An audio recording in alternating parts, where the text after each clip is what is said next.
Pastor Erica. I'm one of the pastors here at Horizon Church, and I am so glad to see each and every one of you here this morning. I know what it takes some Sunday mornings to get up and to spend an hour here in worship, and I want to say thank you. Thank you very much for making that effort this morning. I want to share a little story with you. So before I was a pastor, I was a middle school teacher, math and science. That is not a good place to run from ministry. In fact, there was a time in February where I was like, I would have rather been Jonah in the belly of a whale for 3 days than a 7th grade classroom for another 3 months. But it's fine. I survived that year. But in this classroom, I was, in my first year of teaching, and at the open house, this dad of a kid comes up to me and he says, "Hey, I'm a pastor of the church just down the street. Can you tell me, do you have any kids who maybe need some help paying for like a field trip or maybe has some hard times?" And I actually had 2 kids that I had met their parents a little earlier in the day. One was in foster care. She had just arrived in foster care, been removed from her home and placed there, and she was like the people she was living with just didn't really know how they were going to make it all work. So they just wanted to let me know that was going on. And then the second one was living his name was Michael. He was living in a hotel at the time. His mom had told me they were, trying to figure out how to get a little bit more stability. And so he's like, "Do you have their contact information?" And I was a first year teacher and I didn't know any better, so I gave him their contact information. I was like, "Yes, here you go." And 3 months later, I'm sitting in a parent-teacher conference with both of those parents, and the foster mom of the girl who was in there is like just crying. She was like, "Everything I needed, this church provided." And I was like, "Wait, who's the pastor of this church?" And she was like, "He's one of your dads." I was like, "Oh my goodness." That dad, who was a pastor of a church, figured out how to use their church to just give these families whatever it was that they needed. The family who was living in the hotel room, there were some folks who had owned an apartment building. They got him set up in permanent housing, and the kid was like excelling. He was doing great in school for the first time ever in his life because he'd always been transient, moving from one place to the next. And that was the place, right? I had grown up in church my whole life. I had read the Bible from front to back. I'd been in small groups. I'd done all the things, and my faith never really impacted the world around me. I knew what I was supposed to do that was right or wrong, and that list was pretty long, right? I knew those kinds of things, but I had never seen my faith in Jesus impact the world around me. And for the first time in my entire life, I watched somebody's faith make the love of God real and tangible to people who were desperate to know that they were loved, that they were important, and they were worthy. So I went to his church that following Sunday, nervous and scared because I had not been in church in a really long time. And I'll never forget an 80-year-old woman named Ellen Kepley walked down the steps of the front of that church, grabbed my hand, and sat with me during the service as this church talked about all of the ways that they made God's love real in the world.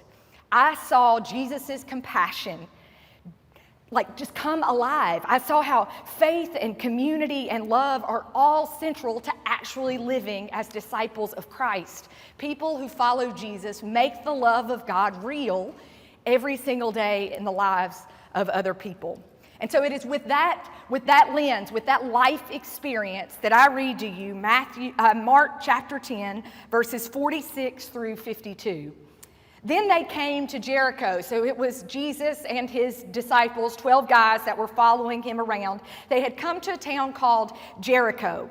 As Jesus and his disciples, together with a large crowd, were leaving the city, a blind man, Bartimaeus, which means son of Timaeus, was sitting on the roadside begging. Then he heard that it was Jesus of Nazareth, and he began to shout. This beggar on the street began to shout, "Jesus, Son of David, have mercy on me." Many rebuked him and told him to be quiet, but he shouted all the more, "Son of David, have mercy on me." Many rebuked him, "Be quiet." They told him, "Stop talking." But he shouted all the more, "Son of David, have mercy on me." Jesus stopped and said, "Call him." So they called to the blind man, "Cheer up, on your feet, he's calling you." Throwing his cloak aside, he jumped to his feet and he came to Jesus. "What do you want for me to do to you?" Jesus asked him.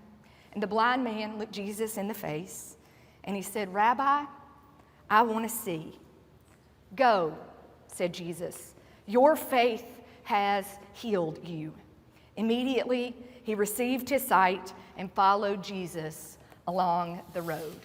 Jesus is on his way to Jerusalem, passing through Jericho. Has anyone heard of this city of Jericho before? It's actually pretty significant in the Bible. So when the Israelites were living out in the wilderness for 40 years, waiting to come into the promised land, they get there, and the very first thing that they have to do is work through this walled city called Jericho. And so God gives them an important task. He says, you're going to walk for 6 days. Everybody, the priest and the people, everybody's going to walk around these walls one time. People, you're going to stay silent. Priest, you've got these special horns. We want you to blow those. But walk around the wall once every day for 6 days and be silent. And then on the 7th day, I want you to walk around 7 times. And on the 7th time, I want you to shout and be loud. So they walk around 6 times. They're like, God, this is wild. Like, what are you going to do in here, right? What are you going to do through us? This is a crazy commandment, but they had faith. They believed God would move, and so they did what they could, and they took off walking around this city. And on the 7th day, they took off walking around the walls of this city the 7th time. And they got back to the beginning, and they started to shout. And you know what happened? The walls came tumbling down. Can I get an amen? Amen. The walls came tumbling down. So these people have followed Jesus into Jericho because they know God's already done something amazing here. There's already been walls torn down. There's already been a proven track record of God's faithfulness in this place. I wonder what God might do now.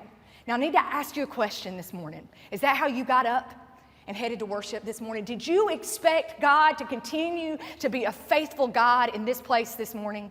Did you expect for God to show up and do something in your heart or in your life? Did you pray that God would move through somebody who maybe is coming in here for the first time in a long time? Did you expect God to move? Because these people heard that Jesus was coming and they expected him to do something. They expected Jesus to do something. And among this crowd is a man named Bartimaeus. Bartimaeus, a blind beggar sitting on the side of the road. Please, nobody notice me. He has been pushed to the side, to the absolute edge. Everybody has ignored him or thrown cash at him and just wanted him to stay out of their way and out of their lives. But he's heard. Did you hear? God gets to us any way God can. He couldn't see, but he could hear. And he had heard about Jesus and what Jesus could and would do, and his spirit tuned in to something deep. He knows this is his chance. He knows this is his moment. And so from the depths and desperation and longing, he cries out, Jesus, Son of David, have mercy on me. Some of you in here this morning know what it's like to be on the side of the road all alone. You know what it's like to feel like you're the only person who can't see or can't work or can't do what it is that needs to be done. You know all too well what it's like to be lonely and on the side of the road. And I want you to hear what happens. What does Bartimaeus do? He's not afraid to call out. I need some help, Jesus. Can you see me, Jesus? I want to ask you a question this morning. Those of you who are sitting in the throes of something difficult and hard, it takes courage.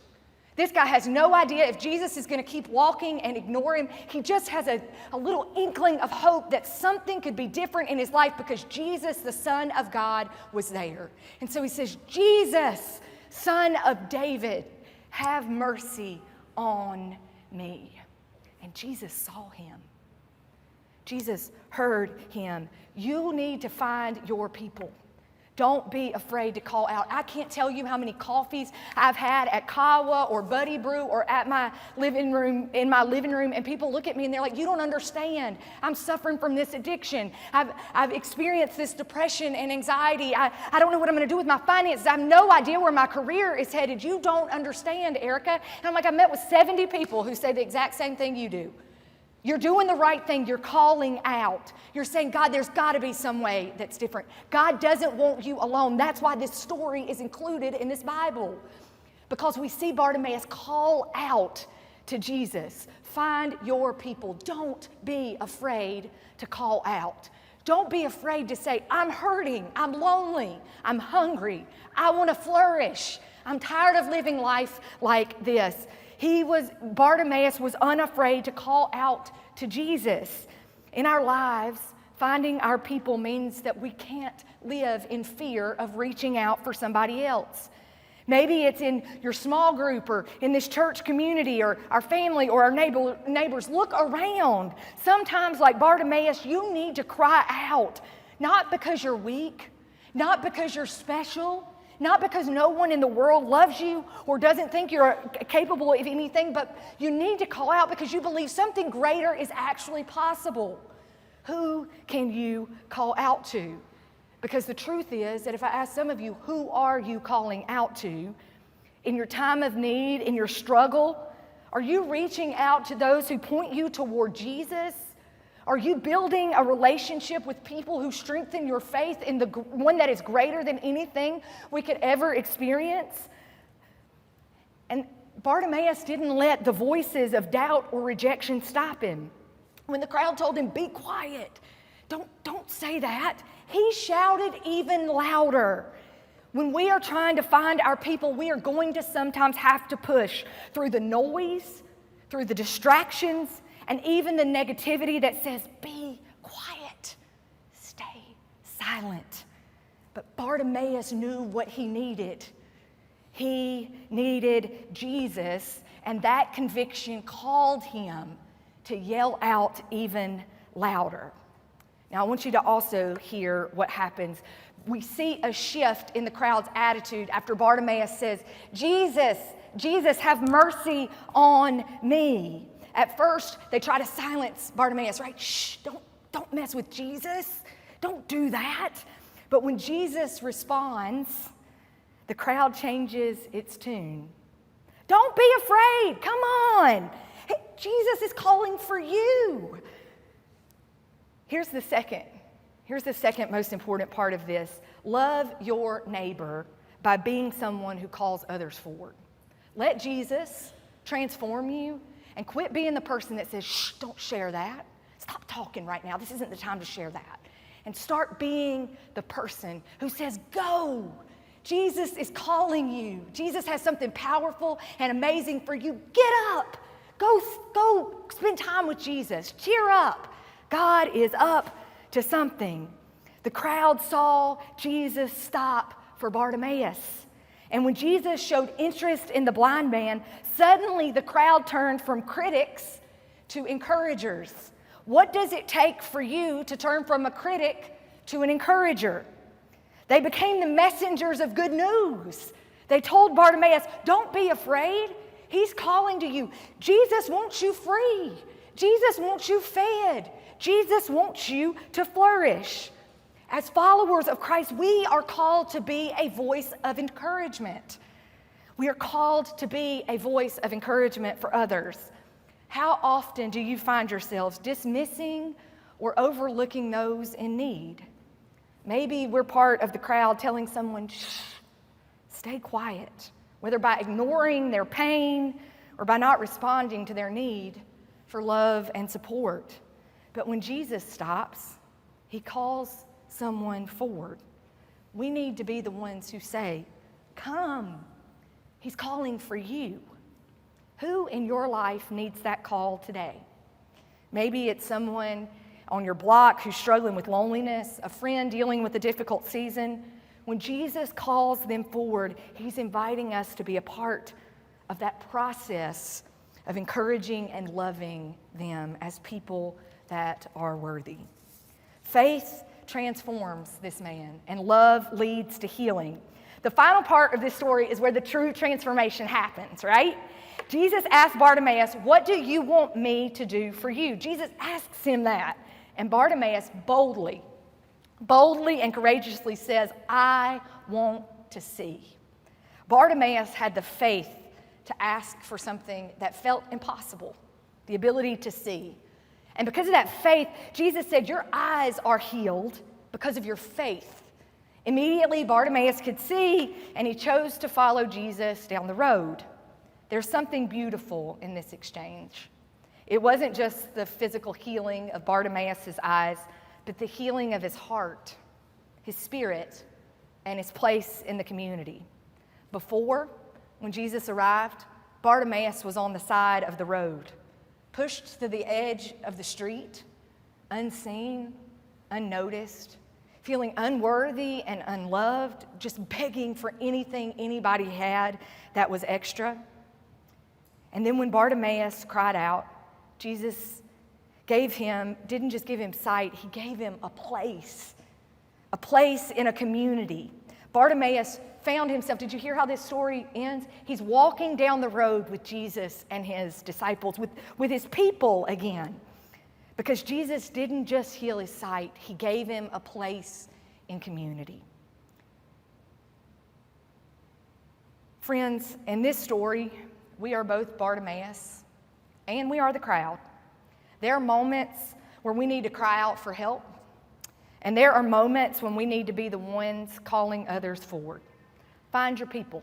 Don't be afraid to call out in faith. Surround yourself with people who will drag you to the feet of Jesus, and love your neighbor. Be the voice that brings others to Jesus, that encourages the Bartimaeus in your life to step forward. Because when love leads the way, healing, restoration, and transformation always follow. There is an opportunity in our church for us to love those who are unseen. We have a partnership with Monte Elementary School where the 5 kids in each grade level who are at risk of not making it to the next one because of their attendance or discipline problems or whatever, people go and eat lunch with them one day a week.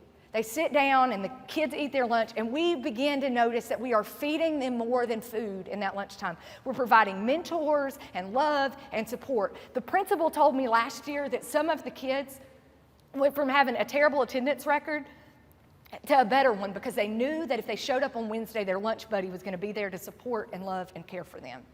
Talk about freeing people. Talk about feeding people. We just make the love of Jesus real. And then it becomes real to us. We begin to find our gifts and our passions, our goodness that we have to offer to the world around us. I didn't think I could meet with a kid who was wild and running around and wouldn't sit down and eat lunch. And yet God used those people in the most bold ways to help these kids find the security and safety to be still and quiet for a few minutes. Their lives were so chaotic, they didn't hardly know how to do that. Because they looked beyond themselves. They looked to the place where nobody else had told them to look. They saw them, and they offered love and transformation. People in our Love Inc. program that helps people who are unhoused get the things that they need to get back into permanent housing. They make phone calls. They help them fill out applications. They do those kinds of things because we want to make the love and compassion of Jesus real. When you leave this place today, you have an opportunity. You all have a cell phone in your pocket or in your hand right now. And you can text somebody who's going through a hard time and just tell them you see them and you love them. You today can call people forward. It is time we quit telling people to be quiet, ignore their pain, and sit over in the corner. And it is time, as followers of Jesus, believe boldly that God's going to do something in and through the Jesus who's given us power to shine light and ignite change. Today is the day that this begins. And it begins with your hands, your feet, your mouth, your hands. Make God's love real today. And if you don't know the goodness and the fullness of that love, I want you at the end of this service, I'm going to have a time of communion. I'll be standing in the back. Come pray with me. Because I want you to know that Jesus sees you and is calling out to you to live your life different in a way that believes that you are worthy and you are good and you have something amazing to offer to this world. It changes everything. God's compassion is made real through Jesus. reach out and touch it today. Will you pray with me? God, I pray for each person in this room that you'll use their hands and their feet, their bodies and their minds, their stories, God, to do something mighty and amazing in this world. I pray for those who are sitting in these seats and who feel lonely and don't really know what it is you're calling them to. They don't believe, God, that you're a God who wants them to flourish. I pray for them right now. Give them courage this morning to step into the way that leads to life. I pray for those this morning, God, who know what it's like to be bound up and chained up by so many things, and I pray, God, you will free them. For those who are hungry and thirsty for a faith that matters, God, give them opportunities to make it real, to share your compassion with a world that needs it. And most of all, God, I pray that in this place, you will empower these people to shine your light and ignite your change.